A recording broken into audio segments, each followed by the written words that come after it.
Your introduction was excellent. You set the scene very well, so I don't want to repeat myself, but I think it's important for your listeners to recognize that Lily's Leaf didn't fall from the sky. It must be seen within a broader political context, which unfolded and which redefined our liberation struggle. And I'm referring specifically to Sharpeville, which is probably the most defining moment in our struggle. It was where 69 innocent people, mainly women and children, were shot in the back. And that incident, which reverberated around the world, which caused a storm, which led to demonstrations and uprising in South Africa, propelled and shifted the focus of the struggle away from solely passive resistance to a combination of passive resistance and armed struggle. And the issue of armed struggle was something that had been debated from the mid-40s throughout the 50s. Though there was not opposition, there was reluctance to move away from solely passive resistance. But Sharpeville redefined it and gave the impetus for the movement to take up arms, because it recognized that passive resistance was no longer the viable policy and approach. And so, following Sharpeville, following the banning of the ANC and the PAC, a decision was taken by both the ANC and the Communist Party to move to armed struggle.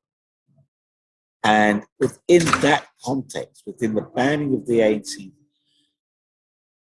Lily's Leaf was purchased. What do I mean by that?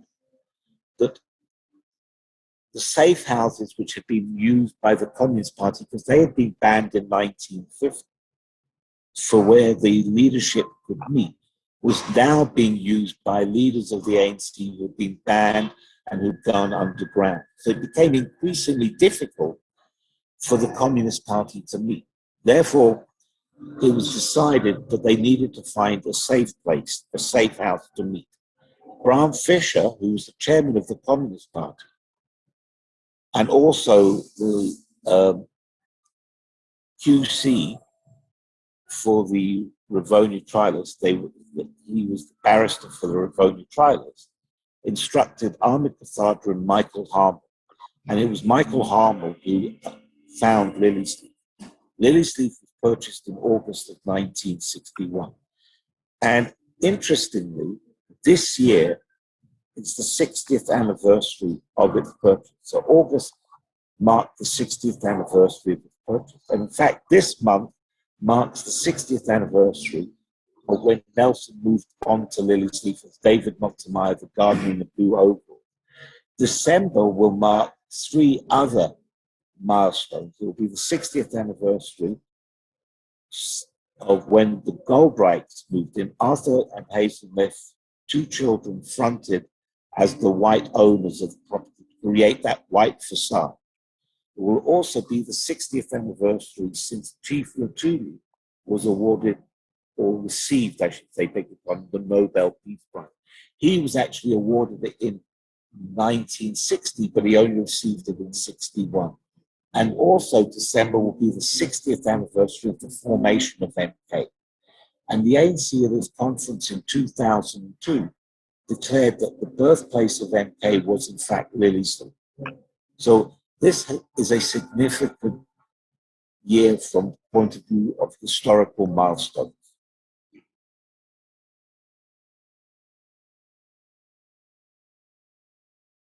Well, I must be honest, the reaction was lukewarm, because I think there was a sense of, things were, we have a tendency to say things in this country and not follow through.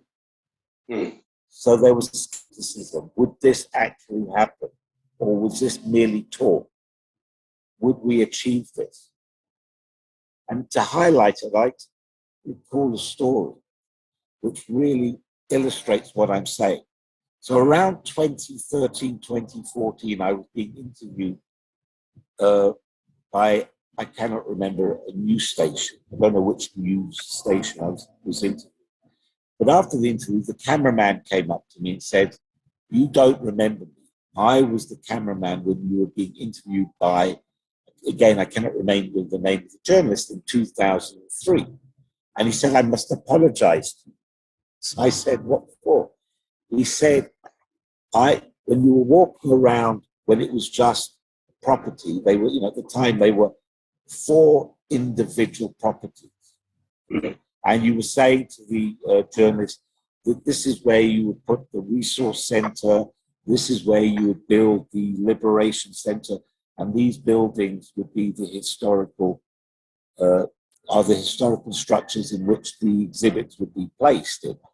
He said to me, "I thought you were talking the biggest load of rubbish. I never thought you would achieve what you set out to achieve." So I think he summed up the skepticism. But over the years, enthusiasm grew. I got immense support from people like Dennis Goldberg, Andrew Mulungeni, Ahmed Kathadra, Arthur Goldwright, and those that were alive.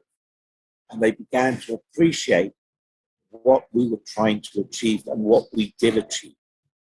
And that's why it's now become the most important site, because it's become the catalyst in many respects for other initiatives, and has been able to support other initiatives in terms of providing valuable information, which we have captured. Because I think, Thami, we've talked about the historical significance of the site, but it's not about just the historical significance of the site. Now, you're going to think I'm completely crazy, but I'm going to talk about a film. And that film is called The King's Speech. I don't know if you've seen it. Yes. Now, if you remember, when the king is going to be crowned, Geoffrey Rush is sitting in that famous chair, and he's having a fight with the future king. And the future king eventually says, "I have a voice. I have a right to be heard." For me, that's such a poignant line, because the other aspect of Lily's Leaf is to give a voice to the voiceless, to give a voice to those who have a right to be heard, to give a voice to those who have a story to be told, who have been neglected.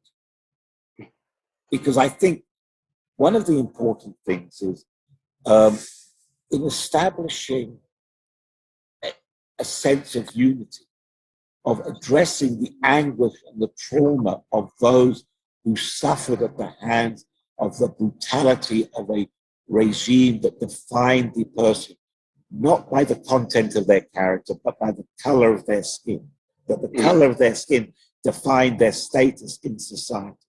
It's to give them a voice. Yes, they want justice. Yes, they want, somehow the wrongs of the past to be redressed and addressed. But for a lot of them, it's giving them a voice so that they have a right to be heard. For them to be heard goes a long way to establishing and addressing the trauma that they feel. It's a cathartic experience. Why do I say that? We interviewed the surviving farm laborers and their families who were arrested at Lily's.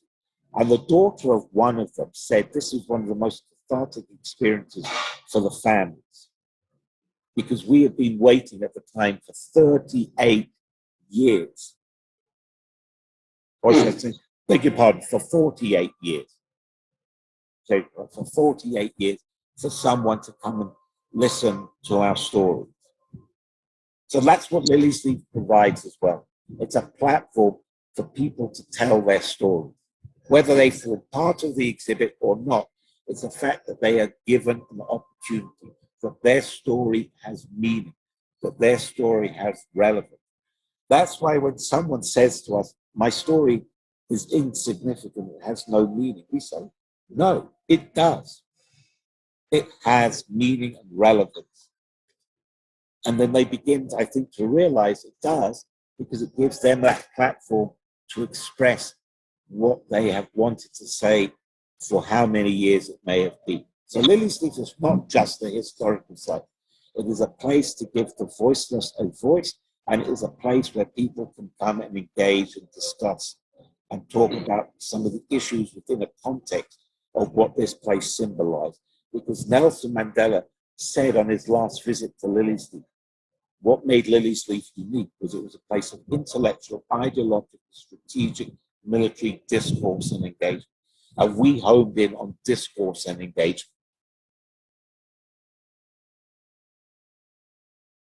Thami, thank you very much, firstly, for your kind remarks about Lily's Leaf. And it is wonderful to hear what you have said, because that's one of the things that we want to create, a space for people to come and experience and also use it. And before I answer the question, I'd like to just say there's very little difference in many respects between what you do as a creator and what I do at Lily's Leaf. It is about harnessing the creativity of what these places mean. And when I use creativity, I'm in no way undermining Lily's Leaf, but it's a space that resonates with people. It gives a voice, it tells a story, it has a life of its own.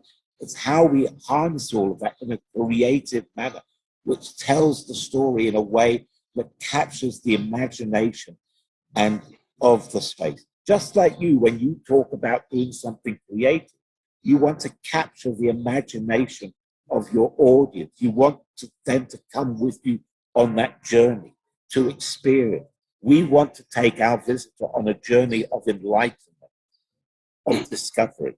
So in many respects, we do the same thing, but from two different kind of components, elements of a broader environment. That's why we mustn't separate this environment.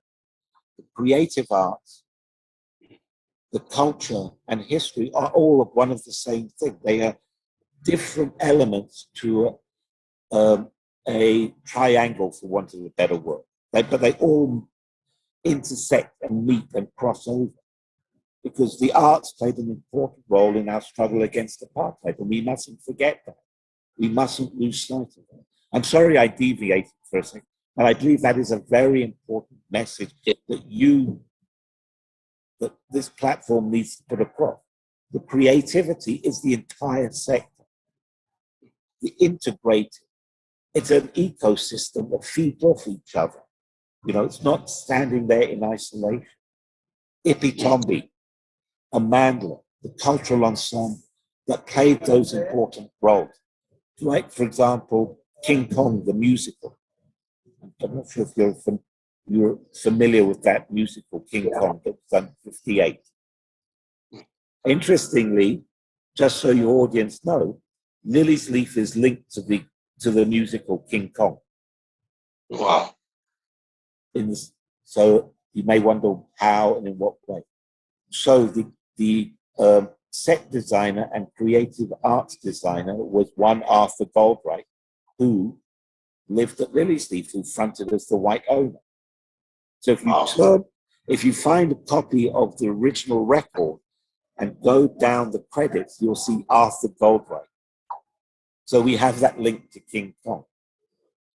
So even King Kong, you know, set the path and established Jonas Gwangwa, Hugh Masekela, and Miriam Makeba.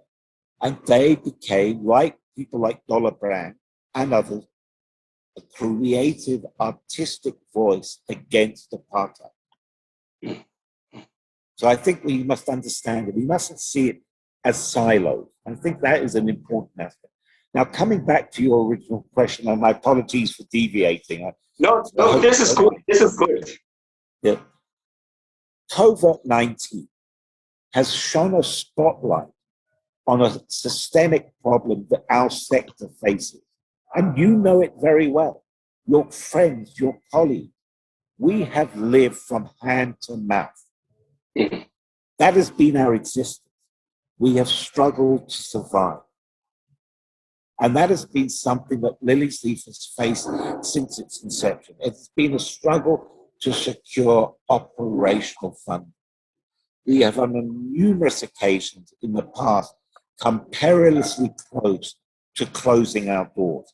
So this is not the first time that we have been perilously close to closing our doors. This time, though, it's different from the others where we have had no option but to close our doors because of also the consequences of COVID-19. This is not a consequence of COVID-19 on its own. It is merely exacerbated a problem that we've all experienced in our space. You've experienced it. I mean, in some instances, it's been a lot worse for you and your fellow artists. Some of them have gone to the point of committing suicide because they haven't been able to put food on the table. You know, that is terrible, to get to a point where someone is willing to take their own life because of desperation, because they're not able to put food on the table, says volumes about our Department of Arts and Culture. Because why should we get to a point where artists have to kill themselves because it's the only option they feel that is left to them? Yeah. And the same is in the equivalent is Lily's Leaf closing its doors, but it's only closing its doors indefinitely. It will come back. But it has been a systemic problem that we have battled to raise operational funding over the years to keep the place going. The role of the Department of Arts and Culture should be an enabling environment to support the sector in its totality, not in isolation. And I also believe, Thami, the 5.4 or whatever billion it gets is a measly amount when you think about the overall budget of 3 trillion. I mean, why 5.3 billion? I'm not expecting 20 billion, but we should get at least 10 billion. That department should be an enabling environment that provides the support that is needed to ensure that our sector in its totality flourishes. You know better than anyone else the number of brilliant artists who are leaving this country. Why?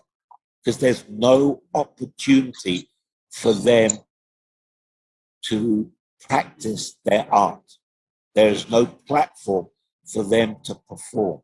There is no space for them to develop and improve. The creative arts in this country is being strangled, just like the culture and heritage sector.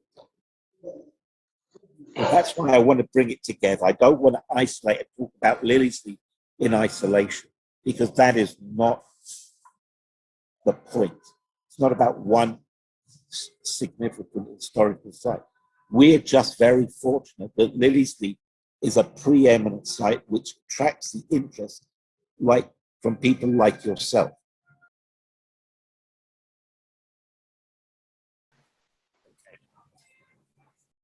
Let me reiterate, and I'll state it. We did sign, it was actually an MOA in March of 2015 for a legacy project. We did not use the money for what it was originally stated. However, my trustees were aware of what we were going to use the money for. There had been discussions prior to that with the minister and my chair, and there was a general understanding that money would be used for operational funding. The fact that the department would not give us the money unless we signed the project took us by surprise, because that was never the intention or the original purpose for the funds. So while there was a legal document in place which specified how we had to spend the money, the intention was never to spend the money on what was set out in the MOA. That was the general understanding of all parties concerned. Let me also state for the record Your listeners are absolutely right. MOA is a legal document, and as such, I broke, within the context of that document, I broke the law. But I did not break the law in that sense without the awareness of all parties concerned.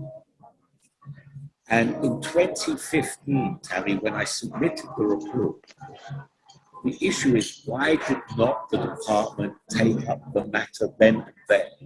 All they said was, we're not going to give you the balance of the money. And that was it.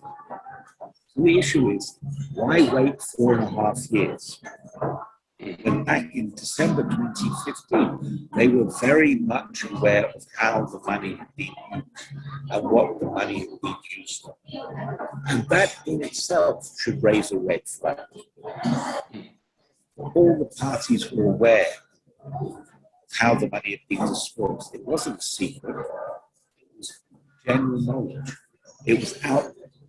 It was transparent. It wasn't as if someone could turn around and say, well, we had no idea that's what he did in 2015. And I think that's also a fundamental point. Again, let me make it quite clear for you. I'm not disputing what some of your listeners have said and what has been said.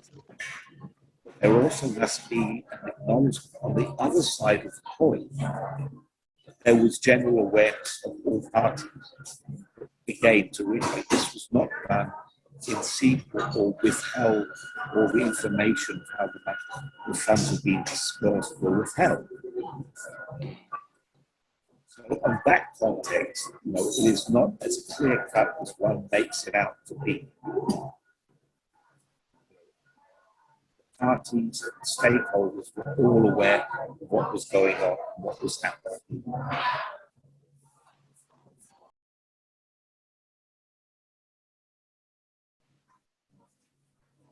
That comment still stands.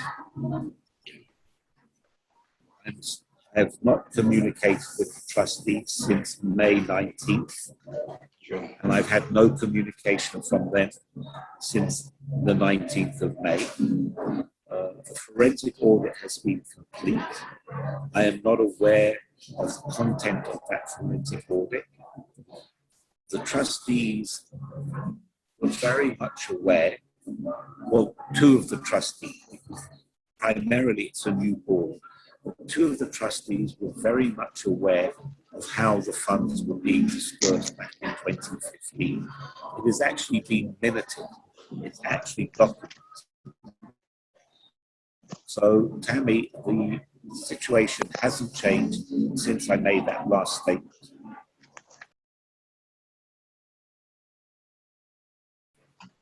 Firstly, before I answer that question, I would like to come back at the outset. You talked about the department saying they've given Lily Sleeve 70 million over 13 years. The reality is they haven't given Lily Sleeve 70 million over 13 years, because Lily Sleeve has been in existence close on 20 years. January will be 20 years. So again, for them to say 13 years, they've excluded 7 years. We talk about the entire lifespan of the organization, not the period of which they funded. So that's point number one, we must be very clear. They funded Lily Sleeve. They've given funding to Lily Sleeve over 20 years. However, there have been periods where they haven't given us funding.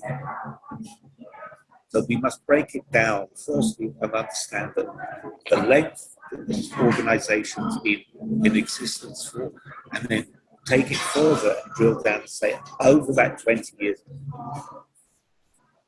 how many years have they funded Lily Sleeve? It gives a completely different picture.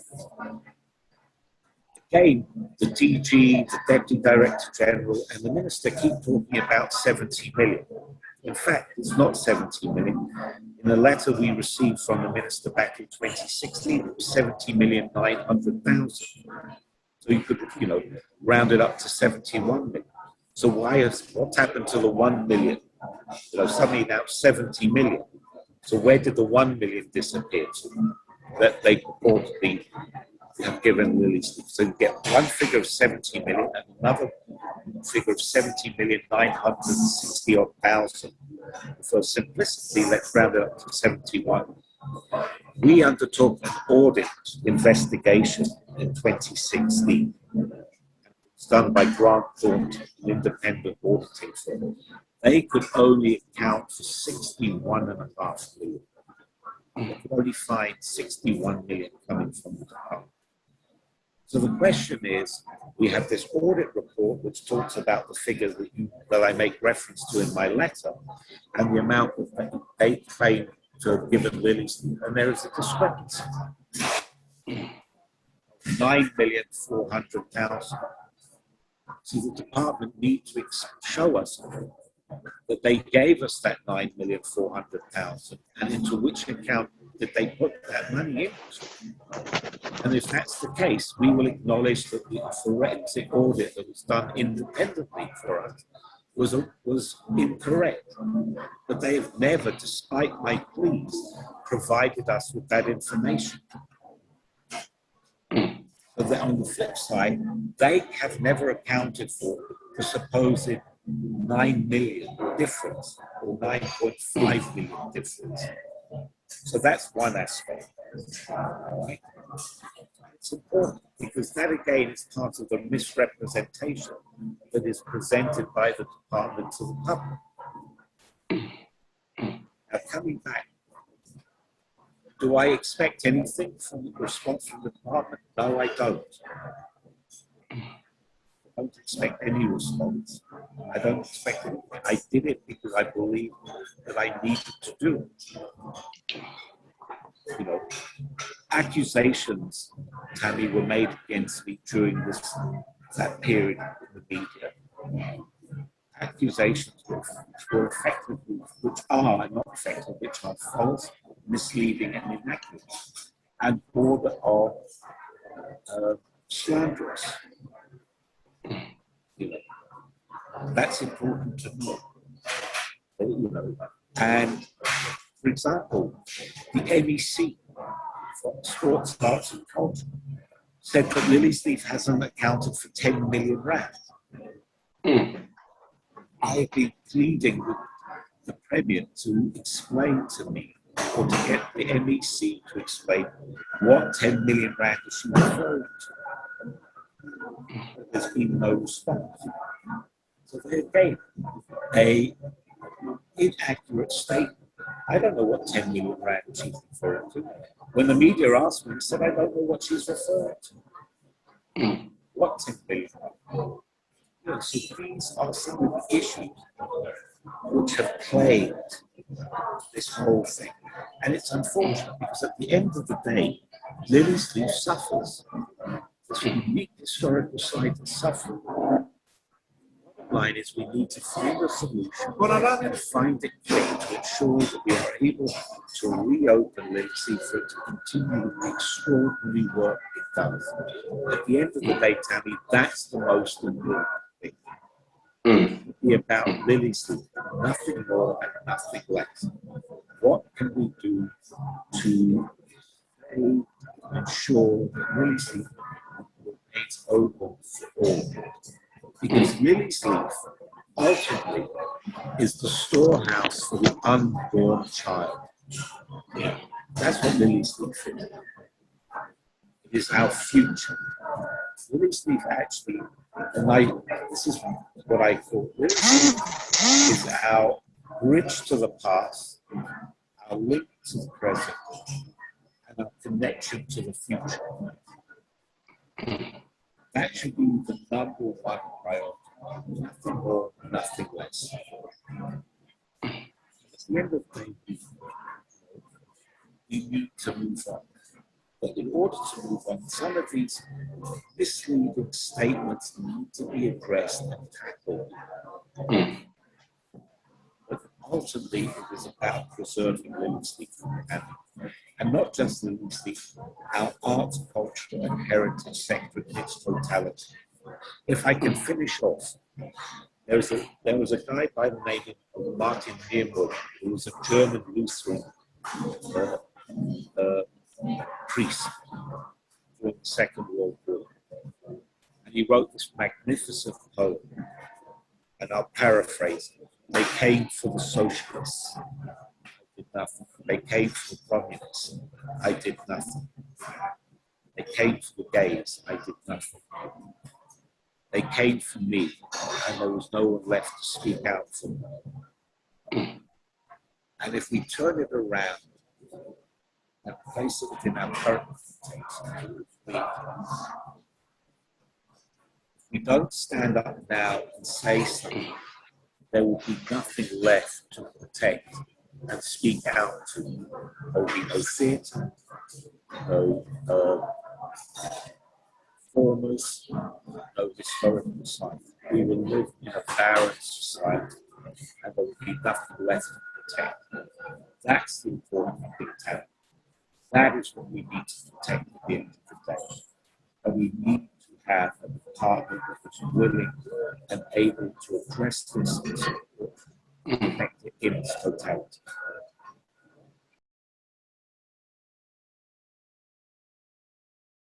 Thami, I think the important thing is we need to protect our art, culture, and heritage. We need to protect our indigenous languages, our indigenous knowledge. We need to protect traditions of what makes this country so unique, so spectacular.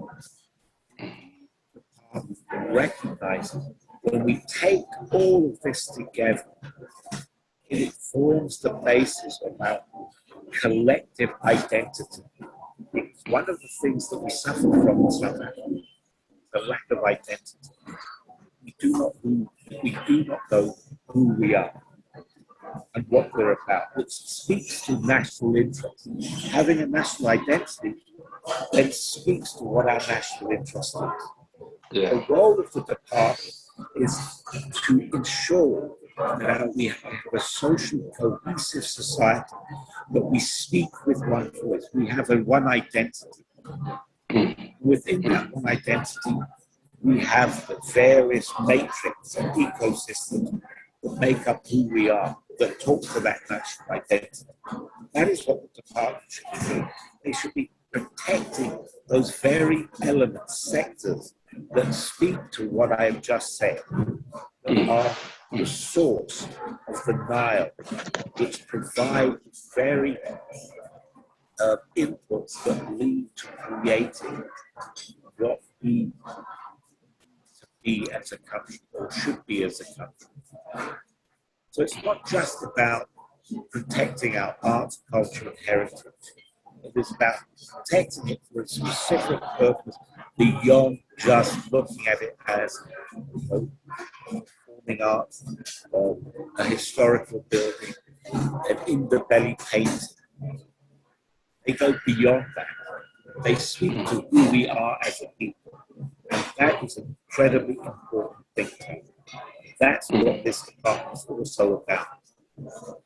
First and foremost, we must ensure that it protects a sector, because if it doesn't, the state of our arts, culture, and heritage will have fallen so far there will be nothing left to protect, preserve, and nurture.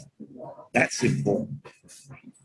Again, I'd like to reiterate, this is not just about Lillison, this is about the sector in its totality. Thank you.